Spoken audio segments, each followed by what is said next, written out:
शादी पति पत्नी दोनों की होती है, लेकिन अगर कोई डिस्प्यूट हो जाए तो ऐसा क्यों होता है कि हस्बैंड ही मेंटेनेंस पे करेगा।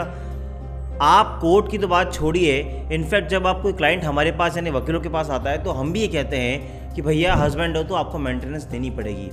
लेकिन आपको पता है इस देश में जितना तेज़ी से कानून चेंज हो रहा है उतनी ही तेज़ी से यहाँ के जजमेंट भी चेंज हो रहे हैं, और वो वक्त आ गया है जहाँ पर देश की हाई कोर्ट और सुप्रीम कोर्ट ऐसे जजमेंट पास करना शुरू कर रही है जहाँ पर एक वाइफ को अपने हस्बैंड को मेंटेनेंस देनी पड़ेगी। चौंक गए ना? जी हाँ, लेकिन बिल्कुल बात सच है। और आज के इस वीडियो में हम आपको उसी जजमेंट के बारे में बताने वाले हैं और बताएंगे कि किन कंडीशंस में हस्बैंड को अपनी वाइफ को मेंटेनेंस नहीं देनी पड़ेगी या वाइफ को मेंटेनेंस देनी पड़ेगी अपने हस्बैंड को।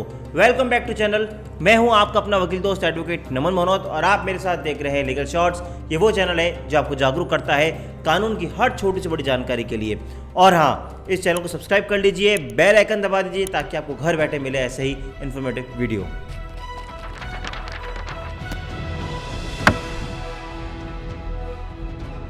वीडियो शुरू करने से पहले एक जरूरी अनाउंसमेंट। अगर आपके जीवन में कोई कानूनी समस्या है, नीचे लिंक दे रहा हूं, उस लिंक पर क्लिक कर आप घर बैठे एक कॉल पर मुझसे या मेरी टीम से बात करके अपनी कानूनी समस्या का समाधान पा सकते हैं। खैर, आज हम बात कर रहे हैं मेंटेनेंस की।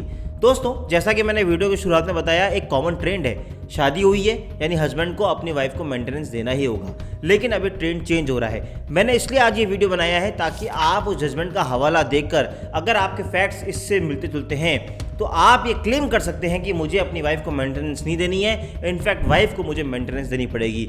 अब उस लॉ को समझें उससे पहले इस केस का नाम और फैक्ट समझ लेते हैं। केस का नाम ऑनरेबल हाई कोर्ट ने ही इसको क्लियर नहीं किया क्योंकि हस्बैंड वाइफ के जो केसेस होते हैं आजकल उसके नाम छुपा दिए जाते हैं। खैर, हमें उससे कोई मतलब नहीं है। उसका नाम है ABC वर्सेस XYZ। उस केस की लिंक मैं आपको नीचे दे रहा हूँ मेरे डिस्क्रिप्शन में, आप उस पर क्लिक कर खुद वो जजमेंट को पढ़ सकते हैं। इस केस में यह हुआ कि 2014 में उनकी शादी होती है। शादी होने के बाद उनके बीच में कुछ डिस्प्यूट्स बढ़ते हैं तो ultimately husband section 13 of Hindu marriage act की पिटीशन फाइल करता है जिसे हम डिवोर्स कहते हैं। जब वो डिवोर्स फाइल करता है तो उसी वक्त वाइफ जो होती है वो section 24 of Hindu marriage act की एक एप्लीकेशन मूव करती है फैमिली कोर्ट में। दोस्तों, सेक्शन 24 क्या होता है वो भी हम आपको बता दें। Section 24 of Hindu marriage act ये कहता है कि कोई भी पार्टनर, चाहे वो वाइफ हो चाहे हस्बैंड हो, अगर उसके पास केस लड़ने के लिए अगर कोई उसके इंडिपेंडेंट सोर्स ऑफ इनकम नहीं है और उसको एक्सपेंसेस आ रहे हैं तो उस केस का वो खर्चा वो दूसरी पार्टी से ले सकता है। तो अगर आपको लगता है कि अगर आपके पास केस लड़ने के पैसे नहीं है और आपके पास कोई इंडिपेंडेंट सोर्स ऑफ इनकम नहीं है तो आप अपने पार्टनर से section 24 of Hindu marriage act की एप्लीकेशन लगा के आप उनसे क्लेम मांग सकते हैं। अक्सर हम प्रैक्टिस में देखते हैं कि जैसे ही हस्बैंड डिवोर्स की पिटीशन लगाता है, वाइफ सेक्शन 24 की एक पिटीशन या एक एप्लीकेशन लगाती है। अब हम बात कर रहे हैं सेक्शन 24 की। वाइफ यहाँ क्लेम करती है कि मेरे पास कमाने का कोई सोर्स नहीं है, इसलिए मुझे पर मंथ 35,000 रुपीज़ हस्बैंड से दिलाया जाए ताकि मैं इस केस को लड़ सकूं और वन टाइम मुझे 55,000 एज ए लिटिगेशन कॉस्ट दिलाई जाए। वहीं हस्बैंड ये कहता है कि नहीं, वाइफ बहुत ही हाईली क्वालिफाइड है, वो MPhil कर चुकी है, वो PhD कर चुकी है और वो कमा भी रही है, इसलिए मुझे नहीं लगता कि मुझे उसको कुछ अमाउंट एज ए एक्सपेंसेस देना चाहिए। फैमिली कोर्ट दोनों की बात सुनकर उस वाइफ की सेक्शन 24 एप्लीकेशन को वो डिसमिस कर देता है। अब वह वाइफ पहुंचती है Delhi high court. Delhi high court में जब वो वाइफ सेक्शन 24 की एप्लीकेशन का ऑर्डर को चैलेंज करते हुए आती है तो उसका ये आर्ग्यूमेंट होता है कि मेरे पास आज की तारीख में कुछ भी कमाने का सोर्स नहीं है, मैं जो डिपेंडेंट थी वो मेरे हस्बैंड पे थी, तो क्यों नहीं मेरे हस्बैंड को डायरेक्शन दी जाए कि वो मुझे पर मंथ एक फिक्स अमाउंट दे ताकि मैं अपने जीवन में जितने जो केसेस लड़ रही हूँ हस्बैंड के सामने वो लड़ सकूँ। वहीं हस्बैंड उस बात का काउंटर करते हुए कहता है कि शी इज़ MPhil और उसने PhD भी कर रखी है और इतनी हाईली एजुकेटेड लड़की है, वो कमा सकती है और कमा ही नहीं सकती, इनफैक्ट वो आज की तारीख में कमा रही है। वाइफ मना करती है कि मेरे पास तो कोई कमाने का सोर्स नहीं है, तो हस्बैंड उसका काउंटर करने के लिए एक CD कोर्ट के सामने पेश करता है। उस CD के अंदर एक रिकॉर्डिंग होती है और उसमें शो होता है कि वो जो वाइफ होती है वो किसी मेंबर ऑफ पार्लियामेंट यानी MP के ऑफिस में काम कर रही होती है। वो CD देखने के बाद ऑनरेबल हाई कोर्ट इस कंक्लूजन में पहुंचती है कि वाइफ ने इस बात को छुपाया है इस कोर्ट से कि उसके पास कोई इंडिपेंडेंट सोर्स ऑफ इनकम नहीं है, यानी उसने एक मेटीरियल फैक्ट इस कोर्ट के सामने डिस्क्लोज नहीं किया है, जो कि गलत है। दोनों पक्षों को सुनती है कोर्ट और फिर दिल्ली हाई कोर्ट 2 पॉइंट पे आती है। पहला, क्योंकि उसने मेटेरियल फैक्ट डिस्क्लोज नहीं किया है, कोर्ट से झूठ बोला है। और दूसरा, जो इस केस का सबसे बड़ा प्रिंसिपल था और वही जो अब जूरिस्प्रूडेंस चेंज हो रहा है जिसकी हम इस वीडियो में बात कर रहे हैं, वो ये है कि ये किसने कहा है कि हस्बैंड ही वाइफ को पे करेगा।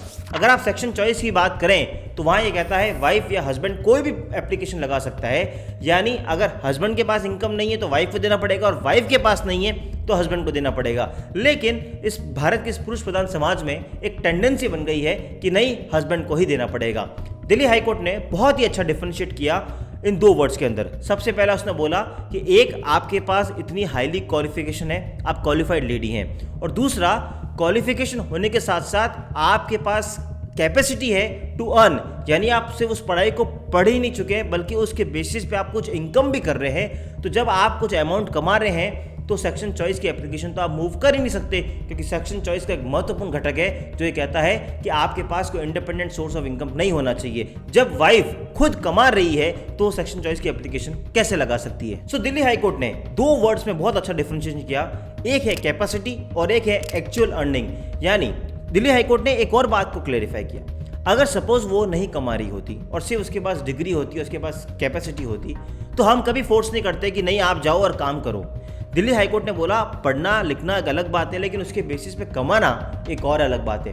अगर वो सिर्फ पीएचडी करके घर बैठी होती तो शायद हम उसको नहीं कहते कि तुझे मेंटेनेंस नहीं मिलेगा या तुझे मेंटेनेंस देना चाहिए, क्योंकि इस केस में आप पढ़ लिख भी चुके हो और साथ साथ आप कैपेसिटी टू अर्न है, यानी आप अर्न भी कर रहे हो, उसके बेसिस पे कमा भी रहे हो, तो फिर आप सेक्शन 24 कैसे लगा सकते हो।